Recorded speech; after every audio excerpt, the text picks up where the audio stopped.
فقير እንድሕረዲኡና ብዝሓለፈ ዝጀመርናዮ ነገረ ማርያም ዝብል ትምህርቲ ሎማዓንቲ ንዝተወሰነ ደቃይቕ እናረኣና ክንፀንሕ ኢና ኣነ እውን ኮፍ ኢለ ንስኻትኩም በቢ ዘለናዮ እግዚኣብሔር ኣምላኽ ንኩላትና ክምህረና ክግስፀና ቅዱስ ፈቃዱ ይኾነልና እንኳዕ ኣብፅሐኩም ሎማዓንቲ ናይ ጎይታና ናይ መድሓኒትና ኢየሱስ ክርስቶስ በዓለ ዕርገቱ ነኽብረሉ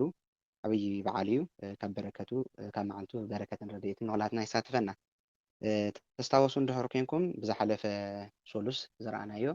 ኣብ ነገረ ማርያም ዝብል ነገር ሪእና ነርና ነገረ ማርያም ማለት ካብ ክልተ ጥምር ቃላት ዝተረኸበ ቃል እዩ ኢልና ነርና ነገርና ማርያም ዝብል ነገር ማለት ዛዕባ ወይ ስነ ዝብል ተመሳሳሊ ትርጉም ኣለዎ ብእንግሊዝኛ ከዓ ሎጂ ዝብል ትርጉም ኣለዎ ነገር ማለት ቀፂሉ ነቲ ዘሎ ዛዕባ ዘብራህርህ እዩ ነገረ ማርያም ተይልና ብዛዕባ ማርያም ነውግዕ ኢና ነገረ ክርስቶስ ተይልና ስለ ክርስቶስ ነገረ ስላሴ ተይልና ምንከም ተመሳሳሊ ነገር ናረኣና ኢና ንኸይድ ነገር ዝብል ንተቐፂሉ ዘሎ ዛዕባ ዘብራህርህ ምዃኑ ብዝሓለፈ ርኢና ነርና ካብኡ እንደገና ማርያም ዝብል ትርጉም ብክልተ ከፊልና ርኢና ነርና ቀጥታዊ ቃል በቃል ትርጉሙን ምስጢራዊ ከዓ ምሳሌያዊ ትርጉሙን ኢልና ናይ ኪዳነ ወልድ ትርጓሜ ካብኡ እንደገና ከዓ ናይ ካልኦት ቦታት ካልኦት መፅሓፍቲ እናጠቐስና ብዝሓለፈ ርኢና ነርና ሎማዓንቲ ናይ እመቤታችን ብብሉይ ኪዳን ስለ እመቤታችን ዝተነገሩ ወይ ከዓ ብምስጢር ዝንገሩ ዝነበሩ ትንቢታት ብምሳሌ ዝብራህርሁ ዝነበሩ መብራህርህታት ንርኢ እሞ ካብኡ ካብ ናብ ተዓብይ ነገር ስለ እመቤታችን ነብርዮ ጉዳይ ስለ ክርስቶስ ምውላዳ ስለ ዝኾነ ኣብኡ ተኪርና ክንመሃር ኢና ማለት እዩ እግዚአብሔር ኣምላኽና ንኩሉ ቅዱስ ንኩላትና ቅዱስ መንፈሱ ገሊፁ ክምህረና ክግስፀና ብድጋሚ ቅዱስ ፈቃዱ ይኾነልና ኣብ ብሉይ ኪዳን በተለይ ቅዳሴ ማርያም ክንሰምዕ ከለና ኣብ ብሉይ ኪዳን ብዙሕ ስለ እመቤታችን ዝተነገሩ ምሳሌታት ኣለዉ እዞም ምሳሌታት እዚኣቶም ኩሎም ንዘርዝሮም እንተይልና ግዜ እውን ይኣኽለናን ካብዞም ኩላቶም ግን ንምሕፃር ዝኣክል ክልተ ነገራት በጣም ዝገርሙ ደስ ዝብሉ እውን ክልተ ነገራት ካብኣቶም ክንርኢ ኣብ መፅሓፈ መሳፍንት ምዕራፍ 6 ካብ ቁፅር 36 ዘሎ ሓደ ታሪክን ካብኡ እንደገና ከዓ ኣብ ዘፀአት ምዕራፍ 17 ካብ ቁፅር 8 እስካብ 11 ዘሎ ታሪክን እዞም ክልተ ታሪካት ርኢና ናብ ናይ ብስራት መዓልቲ ክንመፅእ ኢና ማለት እዩ ኣብ መጀመርያ ካብታ ዘፀአት ዘላ ክንጅምር እሞ ኣብ ዘፀአት ምዕራፍ 17 ክንርኢ ከለና ሓደ ታሪክ ነግኒ እስራኤላውያን ካብ ግብፂ ወፂኦም ብሙሴ ኣብ ምክንያት እግዚአብሔር ሙሴ ልኢኹ ካብ ማእኸልኩም መድሓኒት ከልዕለልኩም እየ ዝበሎ ቃል ፈፂሙ ሙሴ ካብ ማእኸሎም ኣልዒሉ ትምህርቲ ማነው መንገዲ ምስ ጀመሩ ኣብ መንገዲ ሓደ ነገር ገጢሞም ንሙሴ በጣም ፈታን ዝኾነ ነገር ሓደ ነገር ገጢሞ ነይሩ እስራኤላውያን ኣብ ልዕሊ ሙሴ ዓመፅ ኣልዒሎም እንታይ ብዝብል ዓመፅ ንምንታይ እዮም ዓመፅ ኣልዒሎም ተተባሂሉ ሙሴ ብቤተ ክህነት ብቤተ መስፍን እዩ ሙሴ መስፍን እዩ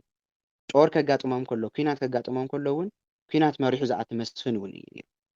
ክቡደ መዝራእት እንዲዮም ይብልዎ ቦታትና ምክንያቱ ክቡደ መዝራእት ጥንቹኡ ዝጠንከረ እዩ ሙሴ ነቲ ግብፃዊ ሓኒቆ ቀቲልዎ እውን ይብልና መፅሓፍ ቅዱስ ጠንካራ ኢዱ እዩ ነይሩ መስፍን እዩ ነይሩ እዚ ብቤተ መንግስቲ ሙሴ ይመርሕ ብቤተ ክህነት እንደገና ከዓ ሓው ንሙሴ ኣሮን እዩ ካህን ኮይኑ ቤተ ክህነት ከዓ ስለዚ እስራኤላውያን ኣብ ሙሴን ኣብ ሓዎ ኣብ ኣሮንን ዓሚፆም ተላዒሎም ማለት ከመይ ገይሮም እዮም እዚኣቶም እሲ ሙሴን ኣሮንን እቲ ሓደ ብቤተ መንግስቲ እቲ ሓደ ብቤተ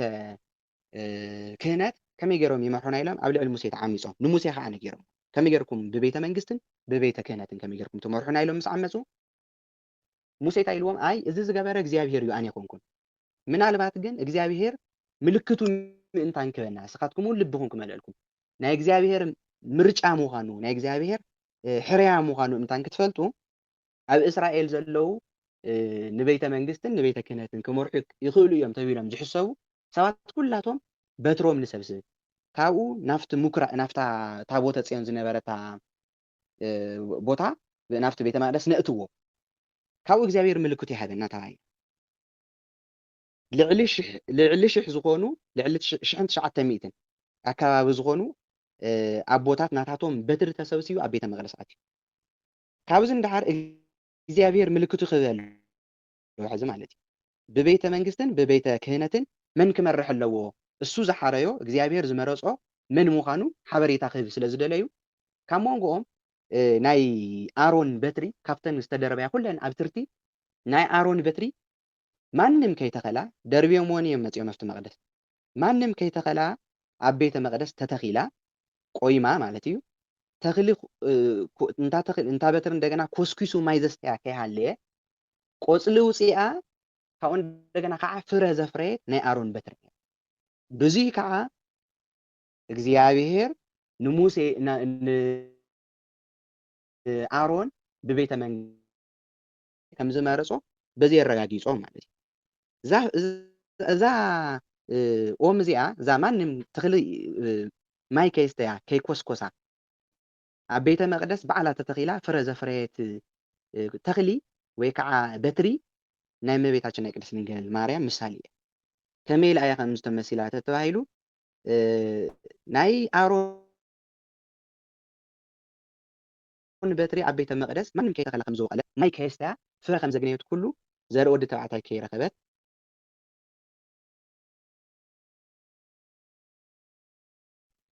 ዘርኢ ወዲ ተባዕታይ ከይረኸበት ከይተቀበለት ወልዲ ኢየሱስ ክርስቶስ ፍረ ዝተባሃለ እታ በትሪ ኣሮን ማንም ማይ ከየስተያ በዓላ ተተኺላ ፍረ ከም ዘረከበት ኩሉ እመቤታችን ቅድስት ድንግል ማርያም እውን ዘርኢ ወዲ ተባዕታይ ከይረኸበ ከይተቀበለት ፍረ ዓለም ዝኾነ ኢየሱስ ክርስቶስ ኣፍርያ ዝፀንሐ ስለ ዝኾነ ኣብ ቅዱስ ኤፍሬም ኣብ ቅዱስ ሕርያቆስ ኣብ ቅዳሴ ማርያም እንታይ ይብል በትረ ኣሮን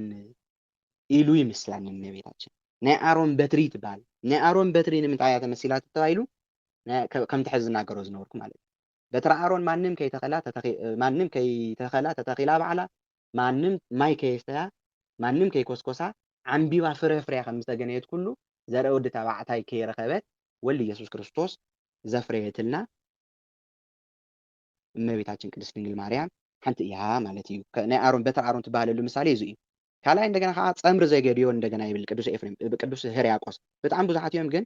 ዘም ክልተ ጥራሕ ርኢና ናፍትና ኢሎም ማዓንቲ ትምህርትና ክንኣቲና ማለት እዩ ፀምሪ ዘገድዮን ይብል ናይ ጌድዮን ፀምሪ ማለት ቆርበት ማለት እዩ ፀምሪ ዘገድዮን ጌድዮን እስራኤላውያን ንክመርሕ እግዚአብሔር መሪፅዎ መስፍን ኮይኑ ጌድዮን መስፍን እዩ መራሕጦ ናይ እግዚአብሔር ነብይ እዩ ኣብዚ ሰዓት እዚ እግዚአብሔር ከም ዝመረፆ ሎ ንጌድዮን ቅዱስ ሚካኤል ሊኢኹ ንጌድዮን በኣኻ እስራኤላውያን ሓራ ክወፁ እዮም ስለዚ ክልእኸካ እግዚኣብሔር ነጊርኒ ናባኻ ተላኢኸ መፅእ ኢሉ ቅዱስ ሚካኤል ነጊርዎ ካብኡ ግን ዝገርመኩም ነገር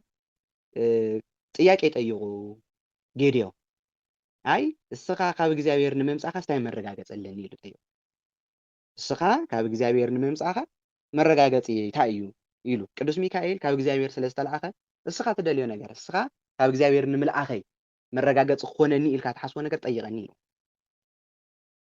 እሺ ኢሉ ሓደ ጥያቄ ጠይቅዎ በል እዛ ቆርበት እዛ ፀምሪ ትበሃል ዘላ ቆርበት ናይ በጊዕ ወይ ከዓ ናይ ጤል ቆርበት ኣቐሚጡ ንእሽተን እያ እዛ ንእሽተን እዚኣ ኣብ ኩሉ ኣብዚ ዙርያ እዚኣ ማይ ይዝነብ ኣፍታ ቆርበት ግን ንበይና ማይ ኣይዝነባ ማይ ይውቃዕ እያ ማይ ተዘይወቂዕዋ ካብ እግዚኣብሔር ንምዃንካ ከረጋግፅ ኢሉ ቅዱስ ሚካኤል ካብ እግዚኣብሔር ስለ ዝተለኣኸ ተኣምር ገይሩሉ እናረኣየ ማለት እዩ ኣብ ኩሉ ቦታ ኣፍታ ዓዲ ብምሉእ ማይ እናወቕዓ ኣፍታ ጌድዮን ዘቐመጣ ቆርበት ግን ማይ ይነኽኣን ካብኡ እንደገና እዚኣ ኣኸለቶን ጌድዮን ካልኣይ ምሳሌ ይደሊ እየ ኢሉ እንታይ ትደሊ ኢሉ ቅዱስ ሚካኤል ሕዝቡ ንመሊሱ ነታ ቆርበት ንበይና ማይ ይውቃዕ እያ ኣብ ኩሉ ቦታ ግን ማይ ከይወቅዕ ኢሉ እንደገና ከዓ ምልክት ጠይቁ ተኣምር ማለት እዩ ምልክት ክብል ከሎ መፅሓፍ ቅዱስ ኣብ ቃና ዘገሊላ ኢየሱስ ክርስቶስ ናይ መጀመርያ ምልክት ገበረ ይብል ምልክት ማለት ተኣምር ማለት እዩ ናይ መፅሓፍ ቅዱስ ኣነጋግራ እና እንታይ ምልክት ትደሊ ኢልዎ ኣፍታ ፀምሪ ወይ ከዓ ኣፍታ ቁርበት ማይ ይዝነብ ኣብ ካሊእ ከባቢታት ኩሉ ግን ከይዘንብ እንደገና ኢሉ ከዓ ቅዱስ ጌድዮን ንቅዱስ ሚካኤል ምልክት ጠይቁ ሕዚ እውን ቅዱስ ሚካኤል ካብ እግዚኣብሔር ስለ ዝተኣዘዘ ኣብ ኩሉ ቦታ ፀጥ ኢሉ ማይ ከይወቅዐ ኣፍታ ቆርበት ጥራሕ ማይ ይዝንበሉ ብዚኣ ኣቦታትና እንታይ ይብልዋ ንእመቤታችን ፀምሪ ዘጌድዮን እዩ ናይ ጌድዮን ቁርበት እዩ ንምንታይ እዩ ብምንታይ እዩ እንታይ ስለ ዝኾነ ምስ እመቤታችን ተታሒዞሞ ተባሂሉ ዓለም ኩሉ ናይ ጌድዮን ፀምሪ ኣብ ኩሉ ቦታ ማይ እናዘነበና ጥራሕ ዘይምንክኡ ዓለም ኩሉ ሓጢኣት ኣብ ዝሰርሐሉ ግዜ ብሓጢኣት ኣብ ዝወደቐሉ ግዜ እመቤታችን ግን ሓጢኣት ዘይገበረት ብባዕላ ማለት ብባዕላ ሓጢኣት ዘይገበረት ንጽሕቲ ቅድስቲ እኖ ምዃና ምሳሌ እዩ። ኣብ ኩሉ ማይ እናዘነበ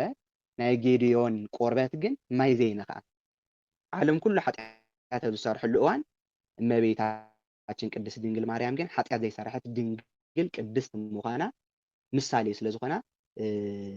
ክፀምሪ ዘጌድዮን ኢሎም ኣቦታትና ንእመቤታችን ንቅድስት ድንግል ማርያም የመስግንዋ ማለት እዩ። እዚኣተን ክልተ ምሳሌታት ክንርኢና እቶም ቀፂሎም ዘለዉ ምሳሌታት ብካሊእ መዓልቲ እናረኣናዮም ክንከድ ኢና። ሎማዓንቲ ግን ናይ እመቤታችን ኣብ ቤተ መቅደስ እናሃለወት ብብስራት ቅዱስ ገብርኤል ብስራት ምስማዓ ናይ እመቤታችን ናይ ቅድስት ድንግል ማርያም ናይ ብስራት ዜና ክንንመሃር ኢና ማለት እዩ። እመቤታችን ቅድስት ድንግል ማርያም ስቁ ኢላ ኣይኮነትን ንኢየሱስ ክርስቶስ ዝወለደቶ ብብዙሕ ሕብረ ትንቢት ብብዙሕ ሕብረ ኣምሳል ዝተነገረላ እዩ። ትንቢት ተነጊሩላ ቅዱስ ዕንባቆም እንታይ ይብል ንእግዚአብሔር ርኢኩከ በማእከለ ክልኤ እንስሳ እዩ ኣብ ክልተ እንስሳ ማእኸል ኮይንካ ስርኤካ ኢሉ ኣቀዲሙ ትንቢት ተናጊሩ እዩ። ካብኡ እንደገና ከዓ ናይ ብሉይ ኪዳን ወንጌል ዝበሃል ወይ ከዓ ደረቅ ሐዲስ ዝብልዎ ትንቢተ ኢሳይያስ ቅዱስ ኢሳይያስ እንታይ ኢሉ ተናጊሩ ነይሩ ድንግል ትጸንስ ወትወልድ ወልደ ወትሰምዮ ስሞ ኣማኑኤል ኢሉ ተናጊሩ ነይሩ። ድንግል ብድንግልና ክትጸንስ እያ ቆልዓ ከዓ ትወልድ እያ ስሙ ከዓ ኣማኑኤል ኢላ ክትፅውዖ እያ ኢሉ ኣቀዲሙ ነጊሩና እዩ። ካብኡ ብዝዘለለ እንደገና ከዓ ስቁ ኢሉ ዝመፀ ኣይኮነን ናይ እመቤታችን ናይ ልደት ነገርስ ስቁ ኢሉ ዝመፀ ኣብ ሓደ እዋን ዝተፈጠረ ነገር ከምዘይኮነ ኢና ንርኢ ዘለና። ቅዱስ ዳዊት እውን ስለ እመቤታችን ብስራት ልደት ናይ ኢየሱስ ክርስቶስ ልደት ናይ እመቤታችን ድንግልና ርኢ ነይሩ። ሓደ እዋን ቅዱስ ዳዊት ብጣዕሚ ካብቶም ዘናስሕቦ ወይ ከዓ ዘብኪዎ ዘሕዝንዎ ዝነበሩ ነገራት ሓደ ነገር ነይሩ ኩሉ ግዜ ሰላም ዘይህቦ ንጉስ እዩ ቅዱስ ዳዊት ዝደለዮ ነገር ክበልዕ ክሰቲ ይኽእል እዩ ዝደለዮ ነገር ክረክብ ይኽእል እዩ ነገር ግን ሓደ ነገር ሰላም የስእኖ ነይሩ። መዝሙረ ዳዊት መዝሙር 31 ክተንብቡ ከለኹም ብጣዕሚ ናይ ዳዊት ጭንቀት ንርኢ። እንታይ እዩ ጭንቀቱ እዚ ዳዊት ብወርቂ ኣብ ዝተለበጠ ገዛ እዩ ዝነብር ናይ መስተይኡ ናይ ወርቂ ፅዋዕ እዩ ዝበልዖ ዝተመቻቸየ ነገር እዩ። እዚ ኩሉ እናሃለየ ግን ሓንቲ ግዜ መልእክቲ ክልእኽ ከሎ ቅዱስ ዳዊት ቃሉ ብሃገራት ኩሉ ዝስማዕ እዩ። ብጣዕሚ ብዙሕ ዓዲ ኣፅኒዑ ዝሓዘ ዝገዝአ እዩ ቅዱስ ዳዊት። ነገር ግን ሰላም ይነብሮን ብሓደ ጉዳይ እንታይ እዩ ሰላም ዘይሃቦ ነገር ተባሂሉስ ኣነ ኣብ ብወርቂ ኣብ ዝተሸብረቐ ገዛ እዩ ዝቕመጥ ታቦተ ጽዮን ግን ኣብ ድንኳን እያ ትሓድር ኣብ ዳስ እያ ትሓድር ኢሉስ ብጣዕሚ ውሽጡ ደስ ኣይብሎ ይሓዝን ነይሩ። ሓደ እዋን ግን ቤተ መቅደስ ክሰርሐላ ኣለኒ ኢሉ ሓሲቡ ታቦተ ጽዮን ሽዑ ከምዚ ንሕና ሕዚ ኣብ ቤተክርስትያን ዝበሃል ድሕሪ ሓዲስ ኪዳን ዝመፀ ስለዝኾነ ቤተክርስትያን ኣይነበረ ብሉይ ኪዳን ቤተ መቅደስ እውን ኣይነበረ እንታይ ዳ እዩ ነይሩ ተባሂሉስ ድንኳን እዩ ነይሩ። እስራኤላውያን ክኸዱ ከለዉ በብዝኸድዎ ቦታ ሒዞም ዝጓዓዝዋ ዳስ ኣላ ይተኽሉ ኣብ ዘዕረፉላ ቦታ ታቦተ ጽዮን እውን ብኣርባዕተ ካህናት ተሸኪሞም እዮም ዝኸዱ ኣብኡ ተዕርፍ ማለት እዩ። ኣብ ማእኸሎም ሕጊ ኣቕሚጡሎም ነይሩ ሙሴ እስራኤላውያን ኩሎም ከቢቦም ይሓድሩ ኣብ ማእኸሎም ታቦተ ጽዮን ትሓድር ውግእ ክዋግኡ ከለዉ ሒዞም እዮም ዝኣትዉ። እዚ ኩሉ እናገበረትሎም ታቦተ ጽዮን ኣነ ዝተመቸየ ነገር ሓዲረስ ናይ እግዚኣብሔር ናይ ቃል ኪዳን ምሕደሪ ታቦት ግን ኣብ ደገ ከመይ ገይሩ ይሓድር ኢሉ ብጣዕሚ ይናሳሕ ነይሩ። ሓደ እዋን እንታይ ኢሉ ዝብላዕ ኣይበልዕን ናብ ዓራተይ እውን ይድይብን ንዒንተይ ድቃስ ንሽፋሽፍተይ እውን ዓይኒ ምስላም ከምዚ ኣዒንትና ዕሚትና ንገልፀሉ የለ ከምኡ ኣይህበንን ዕረፍቲ ይህበንን ንጉንጨይ ወይ ከዓ ንገፀይ እውን ዕረፍቲ ይህቦም ብብኽያት እንታይ ኢኻ ኮንካ ኢሎም እዞም እንታይ ኢኻ ኮንካ ቅዱስ ዳዊት ብላዕ እባ ስተ ባ ኢሎም ብላዕ ስተ እንታይ ኮንካ ዘይትበልዕ ዘጉደልናልካ ነገር ኣሎ ድዩ የለን እንታይ ደኣ ኣይ ናይ እግዚኣብሔር መሕደሪ ቦታ ከይረኣኹሲ ኣነ ኣይበልዕን እዚ ኩሉ ይገብርን እዩ። እግዚኣብሔር ብሓደ ነገር ኢና ክነጨንቆ ንኽእል ማለት እዩ። እግዚኣብሔር ብባህሪኡ ዝጭነቕ ኮይኑ ይኮነን ነገር ግን ከም ቅዱስ ዳዊት ብምዃን ንእግዚኣብሔር ንሕቶና ኩሉ መልሲ ኮይና ክንገብር ንኽእል ኢና ማለት እዩ። ብንጽህና ብእምነት ኮይንና ክንጽልቕ ቅዱስ ዳዊት ኣይበልዕን ኣይሰትን ናብ ምድቃሳ ይድይብን ንምንታይ ምሕያስ ከዓ ተርእኒ ታቦተ ጽዮንስ ምሕደሪያ ስካዕ ተርኢ ቅዱስ ዳዊት ወርቂ ስለ ዘለዎ ኣእዋም ስለ ዘለዎ ሰብ ሓይሊ ስለ ዘለዎ ቦታ ስለ ዘለዎ ቤተ መቅደስ በቃ ክሰርሕ እየ ኢሉ ይተላዕለ ፍቓድ እግዚኣብሔር ጠይቁ መጀመርያ ኣበይ ከም ዝሰርሖ ተዘይርኢኻና ይድቅስን እዩ። ንሕና ፍቓድ እግዚኣብሔር ንጥይቕ ዶ ሕዚ እንገብሮም ነገራት ኩላቶም ናይ እግዚኣብሔር ፍቓድ ንጥይቕ ዶ ሕቶ ነቕርብ ዶ ሕቶ ዘይነቕርብ እንድሕር ኮይና ትዕዝብቲ እዩ ዝኸውን ዘሎ ማለት እዩ ቅዱስ ዳዊት ኩሉ መሊኡሉ እዩ ነገር ግን ዓቕሚ ስለ ዘለኒ ኢሉ ዝል ኢሉ ናይ እግዚኣብሔር ፍቓድ ይኹን ኣይኹን ከየረጋገፀ ዝኾነ ነገር ክገብር ይደልየ ፍቓዱ ክህልለኒ ኢሉ ሓዘን ኮይኑ ብጣዕሚ ተጨኒቆም እቶም ዘገልግልዎ ሰባት ኣብ መንጎኡ ኣብቲ ግዜ እሱ ዝነበረ ነቢይ ናታን ዝበሃል ነቢይ ስለ ዝነበረ ዓርኩን ዳዊት እዩ ካብ እንደገና ከዓ ናይ እግዚኣብሔር ነቢይ እውን እዩ ቀሪቡ ናብ ዳዊት ዳዊት እንታይ ኢኻ ኮንካ ኢልዎ ብጣዕሚ ሓዚንካ ተጨኒቕካ ይርአካ ኣለኹ እንታይ ኢኻ ኮንካ ኢልዎ ኣይ እግዚኣብሔር ምሕደሪኡ እስካዕ ዘርኤኒ ናብ ዓራተይ ድይብን ዝብላዕ ይበልዕን ዕንተይ ዕረፍቲ ይህቦምን በቃ ቆሪፁ ማለት እዩ ቁርፅ ኣቢልካ ንእግዚኣብሔር ምልማን የድሊ ሕቶ ንሕቶና መልሲ ክወሃብ ተኮይኑ ቆሪፅና ካብ ልብና ሓደ ሓደ ግዜ ክሞቕ ከሎ ብማንካ ክዝሕል ከሎ ብኢድ ዝበሃል ነገር ኣሎ ይኮነን ናና ዝሕል ተኢላ ሓደ ነገር ብኢድና ኢና ንበልዖ ምውቕ ተኢላ ከዓ ብማንካ ኣብ ሃይማኖት ከምኡ ዝበሃል ነገር የለን ፅንዓት የድሊ እዩ ማለት ልመና የድሊ በሪ ምፅናዕ የድሊ ማለት ንእግዚኣብሔር ክትልምኖ ከለካ ዝኾነ ግዜ ትልምኖ ሓደ ሓደ ግዜ ደርቢኻ የትኸይድ ኣይኮነን እስካዕ መጨረሻ ፀኒዕካ ናይ እግዚኣብሔር ስራሕ ኣበይ ከም ዝመፅእ ኣብቲ ተወዲኡ እዩ ሃሊቑ እዩ ዝተባሃለሉ ግዜ እግዚኣብሔር ስለ ዝመፅእ ንእግዚኣብሔር ብተስፋ ምፅባይ የድሊ ማለት እዩ ኣብ ጸሎታትና እዚ ንዙ እዩ ብዙሕ ግዜ ሓደ ሓደ ግዜ ንሕና ጸሊና ሕዚ መልሲ ተዘይተዋህበና ተስፋ ቆሪፅና ብዙሕ ግዜ እንደገ ንምለስ ነው እዩ ንእግዚኣብሔር ብናህና ስራሕ ስለ ንምዝኖ ቅዱስ ዳዊት ግን ተጸቢዩ ኣይበልዕን ኣይሰትን ናብ ዓራተይ ይድቅስን በቃ ነቢዩ ናታን ምፅ ኢሉ እንታይ ኢኻ ደሊኻ ናይ እግዚኣብሔር ምሕደሪ ክሰርሕ ደልየ ወእሞ ናይ እግዚኣብሔር ምሕደሪ እኮ ስኡ ኢልካ ተላዒልካ ዝስራሕ ኣይኮነን ፍቓድ እግዚኣብሔር ክንጥይቕ ኣለና ንስኻ ስለ ዘይበላዕካ ጥራሕ ኣይኮነን ክንልምን ኣለና ንስኻ እውን ናብ ስዋዕ ኢኻ ኣነ እውን ናብ ስዋኤ ከኣቲ ነንመይንና ንእተ እግዚኣብሔር መልሲ ክበና ኢሎም ክልቲኦም በባዓቶም ሒዞም ስዋኤ ኣትዮም ኣብዚ እዋን እዚ ስዋኤ ውሽጢ ኣብ ስዋኤ እናሃለዩ መልሲ ንነቢዩ ናታን ሂብዎ እግዚኣብሔር ንዳዊት ኣይኮነን ሂብዎ ናይዛ ቤተ መቅደስ ምስራሕስ ንነቢዩ ናታን ዘይኮነ ንነቢዩ ንቅዱስ ዳዊት ዘይኮነ ንነቢዩ ናታን ሂቡ እንታይ ኢሉ መልእኽቲ ነጊርሉ ቅዱስ ዳዊት ቤተ መቅደሳይ ኣይሰርሕን ኢልካ ንገሮ እዩ ምክንያቱ ደም ኣፍሲሱ ስለ ዝነበረ ዳዊት ብግፍዒ ደም ኣፍሲሱ ነይሩ ካሊእ መዓልቲ ክንሪኢና እዚ ታሪክ እዚ ብግፍዒ ደም ኣፍሲሱ ስለ ዝነበረ ንሱ ቤተ መቅደስ ኣይሰርሕን ነገር ግን ወዱ ግን ሶሎሞን ብሶሎሞን ግዜ ግን ቤተ መቅደስ ክሰርሐለ ኢሉ እግዚኣብሔር ንነቢዩ ናታን ነጊሩ ነቢዩ ናታን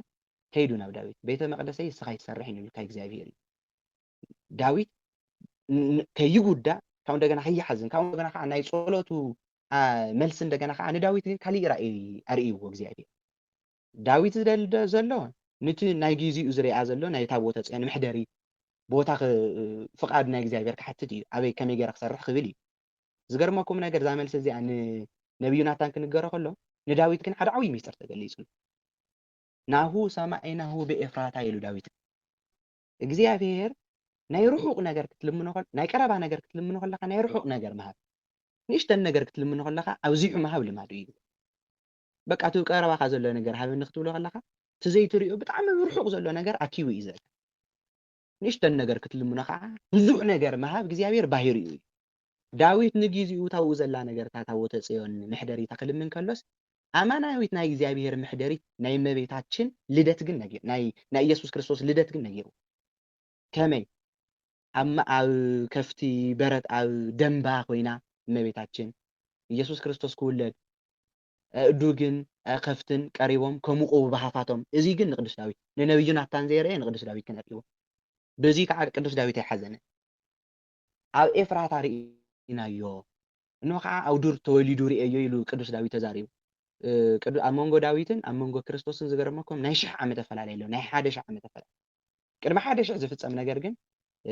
እግዚኣብሔር ንቅዱሳኑ ብእምነት ንዝቀረቡ ብትሕትና ንዝለመንዎ ኣርእይዎም ማለት እዩ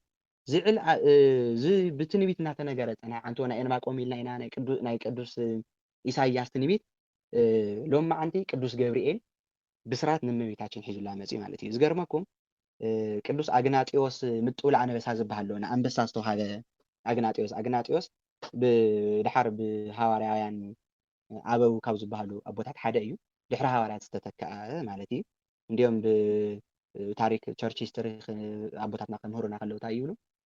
ኢየሱስ ክርስቶስ ኣብ ዕርገት ግዜ ኣብሎም ማዓንቲ ቆልዓ ሓቂፉ ነይሩ ይብሉ ቆልዓ ሓቂፉ ቆልዑ ናባይ ክመፁ ኣይትከልክልዎም ኢኹም ኢሉ ዘምሃረሉ ሓቂፍዎ ነይሩ እንትቆልዓ እሱ ድሓር አግናጢዮስ ምጥውል ኣንበሳ እዩ ኢሎም ይነግሩና እቲ ቆልዓ እሱ ድሓር ምስ ዓበየ ብሰማይትነት ዝሓለፈ ቅዱስ ኣቦ ኢና ምጥውል ኣንበሳ ማለት ምስ ኣንበሳ ክበኣስ ገይሮም ናብ ስቴድየም ነገር እትዮምዎ ኣንበሳ በሊዕዎ ዝሞተ ስለ ዝኾነ ንኣንበሳ ዝተውሃበ ኣግናጢዎስ ይበሃል። ምጡው ማለት የተሰጠ ዝተውሃበ ማለት እዩ እና ቅዱስ ኣግናጢዎስ መዝሙር 50 ከብራህርህ ከሎ እንታይ ይብል ስለ ናይ ኢየሱስ ክርስቶስ ልደት እና ናይ እመቤታችን ኢየሱስ ክርስቶስ ምውላድ ክናገር ከሎ እንታይ ይብል ኢየሱስ ክርስቶስ ካብ እመቤታችን ክውለድ ከሎሲ ዝምስጥር እዚ ካብ ዲያብሎስ ሰዊርዎ እዩ ኣይነገሮን ዲያብሎስ ቅዱስ ገብርኤል ንእመቤታችን ከብስራ ከሎስ እቲ ብስራት እዚ ዲያብሎስ ኣይረኣየን ኣይሰምዕ እግዚኣብሔር ብጥበቡ ሰዊርዎ እዩ ንምንታይ እዩ ሰዊርዎ ተባሂሉስ ሰሚዑ ተዝኸውን ነይሩ ይብሉ መዝሙር 50 ትርጓሜ ከብራህርኡ ከሎ ሰሚዑ ተዝኸውን ነይሩ ዲያብሎስ ንኢየሱስ ክርስቶስ ኣቕቲለዮ ወይ ከዓ ልደቱ ከም ዝውለድ ዘሎ ብሓቂ ይውለድሎ ኢሉ ስለ ዝሓስብ ብዙሓት ህፃናት ገና ማህፀነ ዲኦም እናሃለዩ ከጨናግፎም ነይሩ እዩ ስለዚ እዚ ከይገብር ምእንታን እግዚኣብሔር እዚ ናይ ቅዱስ ገብርኤል ብስራት ንእመቤታችን ከብስራ ከሎስ ሰዊርዎ እዩ ዝገርመኩም ዲያብሎስ ኣይኮነን ፈሊጡ ኢየሱስ ክርስቶስ ከም ዝውለድ ፈሊጡ ተዝኸውን እሞ ግደፍዎ ከይፈለጠና ሃለየ ብጥርጣሬ እኳስ 14,000 ናይ እስራኤል ህፃናት ተጨፍጭፍዎም 14,000 ናይ እስራኤል ህፃናት ክርስቶስ ይረክብ ኣለኹ ንጉስ ተወሊዱ ናይ ሰብኣ ሰገል ብስራት ስለ ዝሰምዐ ናይ ቅዱስ ገብርኤል ብስራት ኣይሰምዐን ናይቶም ሰብኣ ሰገል ናይቶም ናይ ጥበብ ሰባት ዝበሃሉ ናይ ስቶም ሰለስተ ግን ህፃን ተወሊዱ ኣሎ ትንቢት ተነገረሉ ኢሎም ንሄሮድስ ክነግርዎ ስለ ዝሰምዐ ብጥርጣሬ 14,000 ናይ እስራኤል ህፃናት ትሕቲ 2 ዓመት ዝኾኑ ኣጨፍጭፍዎ ብጥርጣሬ ናይ ብሓቂ ሰሚዑ ተዝኸውን ግን ህፃናት ኩላቶም ከጨፍጭፎም ነይሩ እዩ ንክርስቶስ ክረክብ እየ ክቀትል እየ ክብል ማለት እና ቅዱስ ገብርኤል ንእመቤታችን ከብስራ ከሎ ዲያብሎስ ኣይሰምዐን ዝገርመኩም ነገር እመቤታችን ከዓ ኢየሱስ ክርስቶስ ከም ዝውለድ ትፈልጥ እያ ኣማኒት ስለ ዝኾነ ነገር ግን ካባይ ክውለድ እዩ ኢለን ካብ ዝፅበያ ደናግል እዚ ኣብ መጽሓፍ ቅዱስ ተጻሕፈ ኣይኮነን ኣብ ናይ ታሪክ መጽሓፍቲ ግን ንረኽቦም ኢና ኢየሱስ ክርስቶስ ክመጽእ ኢለን ዝፅበያ ንባዕለን ድንግል ገይረን ዝተቐመጣ ብዙሓት ኣንሽቲ ነይረን ካብ ኣንሽቲ ኩላተን ትፍለ ኢኺ ብሩክቲ ኣንቲ እም ኣንስቲ ዝበላ እውን ካብ ኣንስቲ ተፈሊኽስ ዝተባረኽኪ ዝበላ ቅዱስ ገብርኤል ካብቶም ብዙሓት ምክንያታት ሓደ እዚ ካልኦት ደናግል ክርስቶስ ክውለድ እዩ ኢለንስ ንባዕለን ብድንግልና የጽንዓ ነይረን ብድንግልነአን ጸኒሐን ክርስቶስ ክወልድ እዩ ኢለን ማለት እዩ ዝገርመኩም እመቤታችን ግን ድንግል ብድንግልና ጸኒሳ ብድንግልና ክትወልድ እያ ዝብል ትንቢት ትፈልጥ እያ ትንቢተ ኢሳይያስ ናንበበት እያ ነይራ ዓብያ ኣብ ቤተ መቅደስ ነገር ግን ታይላ ትልምን ነይራ ኢሎም ይነግሩና ኣቦታትና ብታሪክ ድንግል ዝነበረትሉ ግዜ በፂሐ ንኣ እናገልገልኩ ተዝነብር ጨርቁ ላዳ እናሓፀብኩ ናታ ባርያ ኮይነ ተዝፀንሕ ኢላ ንባዕላ ዘጋጅያ ብንፅህና ስለዝነበረ ወላዲታ ዘይኮነትስ ወላዲተ ክርስቶስ ክኾን እየ ኢላ ዘይኮነት ሓሲባስ ነታ ድንግል ንክርስቶስ ተወልዶስ ኣገልጋሊታ ክኾን እየ ኢላ ተሓስብ ስለ ዝነበረ እግዚኣብሔር ከምቲ ዓንትዎ ዝብልናዮ ንእሽቶ ነገር ክልምሆኖ ከሎ ኣብዚሑ ናይ መሃብ ርህራሄ ስለ ዘለዎ ንእመቤታችን እሳ ንኽትወልዶ መሪፅዋ ዝገርመኩም ኣበይ እዩ መሪፅዋ ዝብል ብስነ ስርዓት ከም ደናግለ እስራኤል ማይ እናሓወረት ቤተ መቅደስ እናገልገለት እያ ዓብያ እንዲሁም ኣብዚ ናይ ቤተክርስትያን ታሪክ ክነንብብ ከለና እንታይ ዝብል ኣሎ ኢየሱስ ክርስቶስ ክስቀል ከሎስ ናይ ቤተ መቅደስ መጋረጃ ንክልተ ተቀዲዱ ነይሩ ይኮነ እዚ መጋረጃ እዚ እመቤታችን ምስ ኣዋልደ እስራኤል ምስተን ከምኣ ዝመስላ ደናግል ተኻፊላ ዝሰርሐቶ እዩ ዝጠለፈቶ ማለት እዩ እመቤታችን መጋረጃ ብምስራሕ መሶበ ወርቅ ብምስራሕ እያ ቤተ መቅደስ ተገልግል ዝነበረ ሕዚ ከዓ ክትሓውር ማይ ክትሓውር ናብ ዒላ ማይ ከይዳ ኣብ ዒላ ማይ ክትበፅሕ ከላ ሓደ ከልቢ ፀሚእዎ ይመፅእ እሞ ነተን ደናግል ማይ ንኽበኦ መልሓስ ውፅኢ ነግረን ምልክት እዩ ከልቢ ማይ ፀሚእዎ መልሓስ ዘውፅእ እና ሳቶም ኩለን የባርኦ ካብኣተን ዘየባረረቶ ግን ሓንቲ ሰበይቲ ምንበራር እዩ እሳ ከዓ እመቤታችን ካብኡ ቀሪቡ እሳ ቀዲሓ ክትመለስ ከላ ቀሪቡ መልሓስ ውፅእ ኢላ ከም ዝፀምኡ ምልክት ነጊሩ ከልቢ ይፈሊ እዩ በዓል ዋኑ ይፈሊ እዩ ጨካን ምህን እዩ ዝርህርህሉ እውን ብስነ ስርዓት ስለ ዝፈሊ ንእመቤታችን ዝርኡ ማለት እዩ መልሓስ ኣውፅእ ኢላ ካብኡ እሳ ከይትዎ መስተይ ይነበራ ሓንቲ ኳዳ እያ ዘላ ኣፍታ ዒላ ንሳ እውን ኩላተን መፅአን ሓዊረን ዕትሮአን መሊአን ዝኸዳላ እየን ወይ ጎመአን መሊአን ዝኸዳላ እያ እምበር ናይ ባዕለይ ነበራ መስተይ ነበራን ብወርቂ ጫማ ገይራ እመቤታችን ኣስትያቶ ኣብዚ እዋን እዚ ተን ካልኦት ኣንሽቲ ፃሪፈን ኣተን ደናግል እስኻ ሕዚ መን እየ ክትብል እታ ክትወልድ እያ ተንሰን ዝሓስቦ ነገር እሳን ዝሓስቦ ነገርስ ንዓኣ ነጊረና ሃድንግል እያ ትበሃል ክርስቶስ ትወልድ እያ ትበሃል ኢልክዲ ክትፅበይ ዘለኺ ኢለን ፀሪፈንኣ መን ሞይስ ክመልአልክ ትርኢ ኢኻ ሕዚ እታ ንኸልቢልኪ ዘጉደልኪ እያ ማለት መን ክመልአልኪ እዩ ኢለን ኣሽፈን ልዕልያ ድሓን እግዚኣብሔር ክመልኦ ኢላ ብእምነት ምስ ተናገረት ትሕት ኢላ ተረኣይ ብትክክል እውን እግዚኣብሔር ብተኣምር ትዘጉደለቶ ማያስ መሊእዎ እዩ ዕትሮኣ መሊኡ ሪኣቶ ካብኡ ድሓር ዕትሮኣ ተሸኪማ ምናኣትን ምንም መልሲ ከይመለሰት ክትከይድ ተፈሲ ፍስሂት ዝብል ቃል ሰሚዓ ቃል ገብርኤል ተፈሲ ኣብ መጽሓፍ ቅዱስ ንረኽቦ ኣይኮነን እዚ መጽሓፍ ቅዱስ ኣብ ቤተ መቅደስ ናሃለየት እዩ ዝነግረና ኣብ ታሪክ መጽሓፍቲ ግን ንረኽቦም ኢና እዚኣ ደስ ይበልኪ ማርያም ዝብል ቃል ሰሚዓ ደንጊፃ ምልስ ተበለት ንድሕሪት የለን ሃዲማ ኸይዳ ንቤተ መቅደስ ንገዝኣ ኸይዳ ካልኣይ ድምፂ ሰሚዓቶ ካልኣይ ድምፂ ክትሰምዖላ ግን እንታይ ኢላ ሓሲባ ደስ ይበላ ማለት ኣይሰሓቐትን እንታይ ደኣ ተጠራጢራ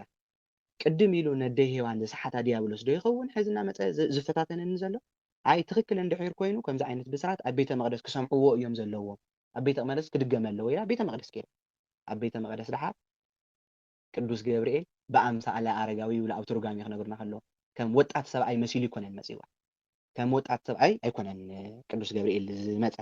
እንታይ ደኣ ከም ዓብይ ወጣት ሰብኣይ ተኮይኑ ድንግል እያ ህፃን እያ እንደገና ገና ጎል 15 ዓመት እያ እመቤታችን ከይትድንግፅ እንታይ ክገብር መፅኡ ኢላ ከይትደናገፅ ምእንታን ከይትፈርሕ ሽማግለ ሰብኣይ ኮይኑ ሽማግለ ግን አንደበተ ርቱዕ እዩ ካብኡ እንደገና ሽማግለ ርኢና ንሕና ይንፈርሕ ምናልባት ምሸት እናኸድና ሕዚ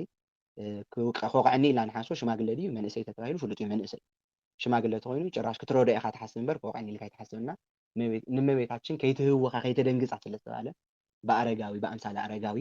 ብኣረጋዊ ብሽማግለ ሰብኣይ መሲሉ እናተዓጠቐ ዕጣቁ እናተፈትሐ ደስ ይበልኪ ድንግል ተፈሲ ፍስሂት እናበለ ካብኡ እንደገና ኣብዚ ክነስተውዕሎ ዝግበአና ግን እንታይ እየ ኣሎ ናብ እመቤት እቲ መልኣኽ ከዓ ናብ እመቤታችን ኣትዩ እዩ ንመልኣኽ ምእታው ምውፃእ የብሉ መላእክቲ ረቂቃን እዮም ናብ ሓደ ገዛ ቅዱስ ገብርኤል ወይ ቅዱስ ሚካኤል ወይ ሓደ ዝኾነ መልኣኽ ብመንደቕ ክሓልፍ ይኽእል እዩ ምእታው ምውፃእ የብሉን ቅዱስ እንደገና ሳይዞም እውን ኣናእሽተን ኮይኖም ረቂቃን እዮም ቅዱሳን መላእክቲ ንማለት እዩ ናብ እመቤታችን ክናገር ከሎ ናብ ዘካርያስ ክኸድ ከሎ ዝባዕሉ ቅዱስ ገብርኤል ምዕራፍ 1 ሉቃስ ወንጌል ምዕራፍ 1 ቁፅሪ 19 ከተንብቦ ከለኹም ንእመቤታችን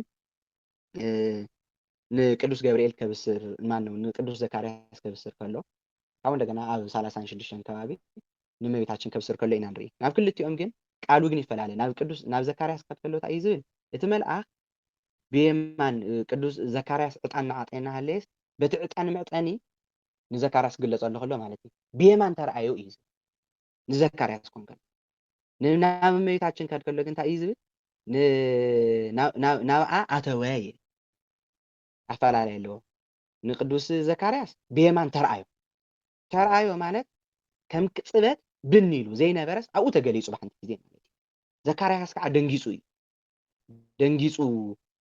ከም ዝፈርሐ ሰብ ኮይኑ ኣይዞ ከይትፍራሕ ኢሉ ከፅናዕንዖ እውን ንሪኢና ንእመቤታችን ግን ኣተወ ማለት ከይተደንግፀ ከም ዘካርያስ ከም ዘደንገፅካ ከይተደንግፅ ተባሂሉ ተጠንቂቁ ስለ ዝነበረ ቅዱስ ገብርኤል ቀስ ኢሉ ኣረጋዊ ሰብኣይ መሲሉ ኣትዩ ንዓኣ መሲሉ ኣተወ ማለት ባሕሪኣ መሲሉላ ሰብ መሲሉ ንቅዱስ ገብርኤል ንቅዱስ ዘካርያስ ክግለፅ ከሎ ከምኡ ይኮነን ከም መልኣኽ እዩ ተገሊፁሉ ፈሪሑ ደንጊፁ ከዓ መላእክቲ ግሩማን እዮም መፍራሕቲ እዮም ግሩም ማለት መፍርሒ ማለት እዩ ደንጊፁ ዘካርያስ እመቤታችን ከይትድንግፅ ከም ብኣረጋዊ ኣምሳል መሲሉ ኣናጊርዋ ማለት እዩ ድንግል ብድንግልና ፀኒስካ ብድንግልና ከም ትወልድ ዝውለድ ካብ መንፈስ ቅዱስ ምዃኑ እመቤታችን ነጊርዋ ማለት እዩ ዝገርመኩም እዚ እውን እመቤታችን ስቕ ኢላ ኣይተቐበለቶን ሕዚ ንቅዱስ ገብርኤል ጥያቄ ጠይቃቶ እንዲኦም ኣቦታታ ይብሉ ቅዱስ ገብርኤል ኣብ ሂወቱ ሙሉእ ኣብቶም ዘብሰሮም ብስርዓታት ኩላቶም ኣጨናቂ ጥያቄ ዝነበረ ናይ እመቤታችን እዩ ምክንያቱ መልሲ ዘይነበሮ ስለዝኾነ ቅድሚ ሕዚ ዘይተገበረ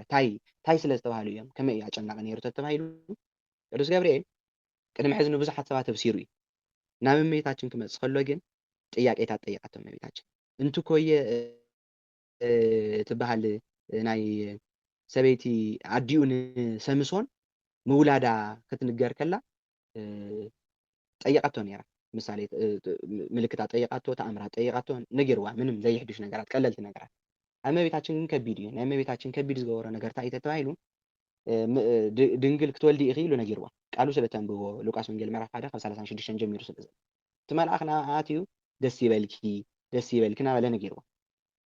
ወዲ ክትወልድ ኢኺ ስሙ ከዓ ኢየሱስ ክትብል ኢኺ ኢሉ ነጊርዎ ድሓር ዝገርመኩም እመቤታችን ጥያቄ ጠየቀ እምኣይቲ ረከብኮ ዘከመ ዝብስራተ ዘእንበለ ዘእንበለ ዘርእ ምድሪ እትወተ ወዘእንበለ ምት እምድንግል ፅንሰተ ኢላ ጠይቃቶ ይብሎ ቦታ እዚ ማለት እንታይ ማለት እዩ ድንግል ክትወልዲ ኢኺ ትወልድዮ ካብ መንፈስ ቅዱስ እዩ ምስ በላስ ካበይ ኢኻ ረኺባት ካበይ ረኺብካዮ ከምዚ ዓይነት ሰላምታ ደስ ይበልክ ክብላ ከሎ ከም ሄዋን ስሒቕ ኣይተቐበለቶ ሄዋን ዲያብሎስ መፂኡ መልኣኽ ተመን መሲሉ መፂኡ ተፈሲኦ ንግስተ ሰማይ ወምድር ናይ ሰማይን ናይ ምድርን ንግስቲ ክብላ ከሎስ ተሓጒሳ ስሒቓ ብስና ገይሩ ኣትይዋ ይብሉ ብስሓቅ ቀልደኛ እያ ነይራ ሄዋን ማለት እስመይቲ ገራታ አንዷ ከዓ እዩ ናይ ጎመን ናይ ካውሎ ሕርሻ ናይ ሓምሊ ሕርሻ ማለት እዩ ናይ ሓምሊ ሕርሻ ልስሉስ እዩ ዝዘራእካሉ ነገር እዩ ዘውቅል ሄዋን ከዓ ዝነገርዋ ነገር ኩሉ ስለ ትቕበል ዝነበረት ናይ ሓምሊ ሕርሻ ኢሎሞ እመቤታችን ግን ከምኡ ይኮነት ሄዋን ዝነገርዋ ተቐቢላ ሞት ናብ ዓለም እትያ እመቤታችን ግን ክትወልዲ ኢኺ ትወልድዮ ካብ ሰብኣይ ክትወልዲ ይበላል ዝገርመኩም ካብ መንፈስ ቅዱስ እዩ ዝፅነስ ትቆልዓ ክብላ ከሎስ ካበይ ረኺብካዮ ዘርኢ ከይተዘርአ ምድሪስ ከውቅል ይኽእል ዶ ኢላት ዘርኢ ከይተዘርአ ምድሪ ከውቅል ይኽእል ዶ ካብኡ እንደገና ከዓ ሰበይቲ ብዘይ ሰብኣይ ክትወልድ ትኽእል ዶ ካበይ ምፂኻዮ ቅድሚ ሕዚ ናይ እነ ኣብርሃም ናይ እነ ሳራ ታሪክ ትፈልጥ እያ ናይ እነ ዘካርያስ ትፈልጥ እያ ነገር ግን ተመሳሳሊ ነገር ኣይኮነን ኣብርሃም ሳራ ብእርግናኣ ግዜ ወሊዳ እያ እወ ትክክል ትፈልጥ እያ እመቤታችን እዚ ንምንታይ ዳ እያ እሞ ጠይቃቶ ተባሂሉ እሞ ግን እኮ ሳራ ዝወለደት እኮ ካብ ሰብኣያ እዩ ዋላ ሽማግለ ኮይና ትውለድ እምበር ዝወለደቶ ካብ ሰብኣያ እዩ ኤልሳቤጥ ንባዕላ ኣብ ዝኣረገቶ ግዜ ቆልዓ ረኺባ እያ እሞ ቆልዓ ምውላድ ንእመቤታችን ከመይ ኢሉ ይሕድሻ ተባሂሉ ሕዚ እውን ኤልሳቤጥ እውን ዝወለደቶ ካብ መን እዩ ካብ ሰብኣያ ካብ ዘካርያስ እዩ እመቤታችን ግን ክትወልዲ ኢኺ ክትበሃል ዘላ ካብ መን እዩ ብድንግልና ኢኺ ትፀንሲ ዘርኢ ወዲ ተባዕታይ የድልየክና ካብ መንፈስ ቅዱስ እዩ ዝውለድ ኢልዋ ካበይ ምፂኻዮ ዝሁሉ ክትብሎ ከላ ድሓር መጨረሻ ሓትነኸ ኤልሳቤጥ እኮ ኣስተውዕሉ ሓትነኸ ኤልሳቤጥ ታዝኣረገት ኩሉ ነገር ልምላሜ ሙቐት ልምላሜ ናይ ምውላዳ ግዜ ሓሊፋ እያ ዝተባሃለት ኤልሳቤጥ ሓትነኺ ወሊዳ እያ እኮ ኢሎ ኣይጋነን እመቤታችን ዝጠየቀቶ ጥያቄ ቅዱስ ገብርኤል ዝምልሶ ዘሎ መልስን ኣይጋን ድንግልሲ ብዘይ ዘርኢ ወዲ ተባዕታይ ከመይ ኢላ ክትወልድ ትኽእል እያ ኢላ ትጥይቆ ዘላ እሱ ዝምልሰላ ዘሎ ግን ኤልሳቤጥ ሓትነኸ ወሊዳ እያ እሞ ኤልሳቤጥ ትወልድ ዘላ ካብ መን ድዩ ካብ ሰብኣያ እኮ እሳ ትጥይቅ ዘላ ግን ድንግል ሓንቲ ሰበይቲ ብዘይ ዘርኢ ሰብኣይ ከመይ ጌራ ትወልድ ትኽእል ቅዱስ ገብርኤል እዚ ምስ ጠየቀቶ መልሲ ይነብረን ሓንቲ ዘላቶ መልሲ ታያ ንእግዚአብሔር እኮ ዝሰኣኖ ነገር የለን ኢሉ በቃ ንእግዚአብሔር ኤልሳቤጥ ትክክል ኢኺ ካብ ሰብኣያ እያ ሳራ እውን ካብ ሰብኣያ ወሊድ እስቲ ብድንግልና ትፅንስ ዝፅነስ ካብ መንፈስ ቅዱስ እዩ ካበይ ረኺብካዮም ሰለቶ ንእግዚአብሔር እኮ ዝስተኣኖ ነገር የለን ኢልዋ ሓደ ኣማኒ ዝበሃል ሰብ ምንም ጥያቄ ክጥይቅ ይኽእል ንጥያቄታት ኩሉ ግን ንእግዚአብሔር እኮ ዝሰኣኖ ነገር የለን ዝብል መልሲ ምስ ረኸበ እንድሕር ጥይቅ ተኮይኑ ኣማኒ ይኮነን ሰብ እዚ ንእግዚአብሔር ዝሰኣኖ ነገር ኣለዎ ኢሉ ዝሓስብ ተኮይኑ ይኣምን እመቤታችን ኣማኒት ስለ ዝነበረት ካሊእ ናይ እምነታ ካልኦት ትምህርትታት እውን ክንማር ኢና ግን ኣማኒት ስለ ዝነበረት እግዚአብሔር ዝሰኣኖ ነገር የለን ምስ በላ ይኩነኒ በከመ ትቤለኒ ኢላ ዝበልካኒ ኩሉ ይኹነለ ኢላ ቃል ኣብ ኢየሱስ ክርስቶስ ኣብዛ ሰዓት እዚኣ ኣብዛ ቅፅበት እዚኣ ኣብ ማህፀነ ድንግል ፅንሲ ተጀሚሩ ማለት ብመንፈስ ቅዱስ እመቤታችን ብብስራተ ገብርኤል ፅንሲ ዝተጀመረሉ ሰዓት ይኸውን ማለት እዩ ካብዚ እንድሓር ምስ ነገረ ድሕነት ኢላ ብቀዳማይ ዝነገርኩኹም ነገራት ቀፂሎም ዘለዉ መዓልታት ብቐፃሊ መዓልቲ ክንሪኦ ኢና ንሎም መዓልቲ ኣብዚ ከኣኽለና እዩ እመቤታችን ጎይታና መድሓኒና ኢየሱስ ክርስቶስ ወለደቶ ብድንግልና ፀኒሳ ብድንግልና ሙላዳ ቅዱስ ጊዮርጊስ እንደገና ካታ ይብል ንእመቤታችን 6 ግዜ ድንግል ኢሉ 6 ግዜ ድንግል እዚ ማለት ቅድመ ፀኒስ ድንግል ጊዜ ፀኒስ ድንግል ድህረ ፀኒስ ድንግል ጊዜ ወሊድ ቅድመ ወሊድ ድንግል ጊዜ ወሊድ ድንግል ድህረ ወሊድ ድንግል ድንግልናስ ብጣዕሚ ገይሩ ከብራህርዎ ከሎ ቅዱስ ጊዮርጊስ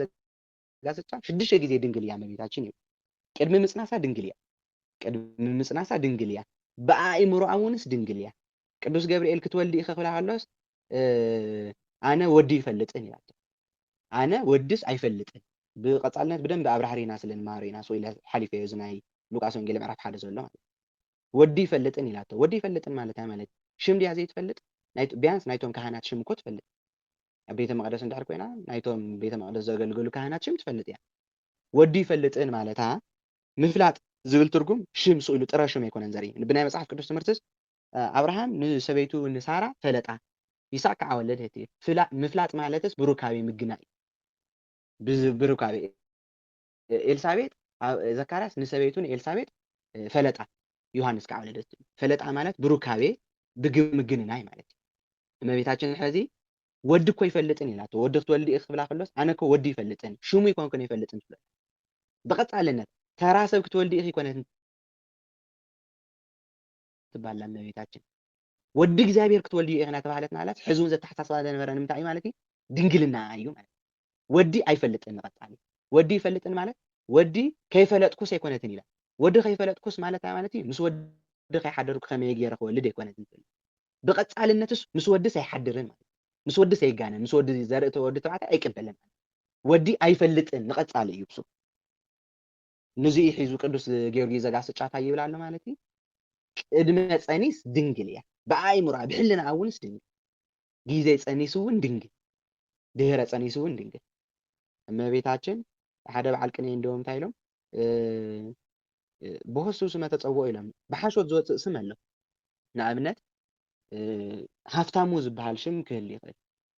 ነገር ግን እቲ ሰብ ተሪኢኻዮስ ድኻ ክኾን ይኽእል ትሕትና ዝበሃል ሽም ኣሎ ትሕትና ተባሂሉ ሽም ዝወፀን ምናልባት እንደ ይቅርታ ሽም የልዕልታ ኣለ ንምሳሌ እየ ዘልዕሎም ዘለኹም መሽማት እዚኣቶም ትሕትና ተባሂሉ ሽም ይወፅእ ነገር ግን ብጣዕሚ ትዕቢተኛ ይኸውን ሰብ ወይ ከዓ ሓፍቲ ወይ ተሓፍ ከምዚ ተመሳሰልቲ ብሓሾት ዝወፁ ኣስማት ኣሎ መንግስቱ ይበሃል ነገር ግን ናይ መንግስቲ ጨና ዘይብሉ ሰብ ክህሊ ይኽእል ንግስቲ ክበሃል ይኽእል ንግስና በበይ ከም ዝሓለፈ ዘይትፈልጥ ቆልዓ ክትኮን ትኽእል ብሓሾት ዝወፁ ኣስማትስ ኣለዉ ኢሎም እዞም በዓል ቅኔ ንእመቤታችን ግን ሽማ ምስ ግብራ ትክክል ዝኾነ እመቤታችን እዩ ድንግል ትበሃል እመቤታችን ቅድመ ጸኒስ ቅድሚ ምጽናሳ ድንግል ነይራ ድሕሪ ምጽናሳ እውን ድንግል እያ ዝገርመኩም ድሕሪ ምውላዳ እውን ድንግል ከዓ እዚ ካብ ሰብ ኣእምሮ ብላዕሊ እዩ ማለት ግልጽ ድዩ ካብ ሰብ ኣእምሮ ብላዕሊ እዩ ቅዱስ ጊዮርጊስ ዘጋስጫ እውን ንዙ እዩ ተነጊሩ ዘይፈልጥ ቃል ተጠቂሙ ማለት ቅድሚ ምጽናሳ ድሕሪ ምጽናሳ ጊዜ ምጽናሳ ድሕሪ ምጽናሳ ድንግል ቅድሚ ምውላዳ ጊዜ ምውላዳ ድሕሪ ምውላዳ እውንስ ድንግል እዚ ብምሳሌ ከብራህርዎ ከለኹ እንደገና እንታይ ይብሉና ቅዱስ ዳንኤል ምስ ሰባት ተናኺሎምዎ ናብ ናይ ኣንበሳ ጉድጓድ ኣትዩ ነይሩ ይኮነን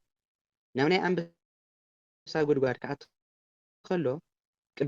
ቅዱስ ሚካኤል ኣትዩ ኣድሒንዎ ነይሩ ኣብ ተረፈ ዳንኤል ትርጓሜ ንረኽቦ ኢና ኣብ ትንቢተ ዕንባቆም እውን ኣሎ ቅዱስ ሚካኤል ናብ ዳንኤል ከኣቱ ከሎ በሪ ከፊት ይኮነን ኣትዩ ብዕፁብ በሪ ኣትዩ ብዕፁብ በሪ ከዓ ወፂኡ ኢየሱስ ክርስቶስ ክውለድ ከሎ እውን እመቤታችን ክትወልዶ ከሎ ማህፀነ ድንግልና ከይሃወፅኽ ድንግልና ከይፈረሰና ሃለየ ማለት እዩ እዚ ከመይ ኢሉ ይኸውን ኢልና ክንጠይቕ ንኽእል መልስና ግን እንታይ እዩ ዝኸውን ከምቲ ዓንቶ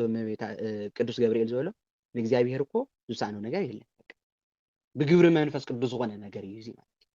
እመቤታችን ቅድሚ ጸኒስ ጊዜ ጸኒስ ድሕሪ ጸኒስ ቅድሚ ምውላዳ ጊዜ ምውላዳ ድሕሪ ምውላዳ ድንግል እያ ድንግል ብሕሊናኣ ድንግል ብስጋኣ ድንግል እያ ወዲ ተባዕታይ ኣይትፈልጥን ወዲ ተባዕታይ ዝበሃል ኣይትፈልጥን ብሕሊናኣ እውን ድንግል እያ ድንግልና ከፍርስ እያ ኢላ ኣይትሓስብ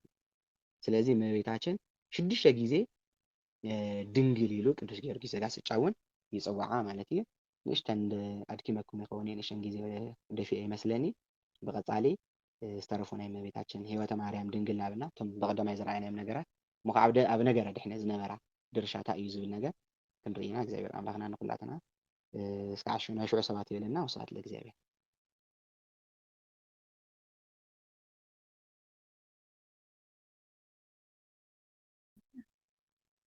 መምህርና ቃለ ሕይወት ይስምዐና ጸጋን በረከትን ይስፍሕልና እግዚአብሔር አምላክ ስጠልጦ ተጸልሑ ምሕና እውን ሰማያ ዝነደፈና ሃበና ሰሚዕና ተባርከና ወቅድ እግዚአብሔር አምላክ ይደግፈና ቃለ ሕይወት ይስምዐና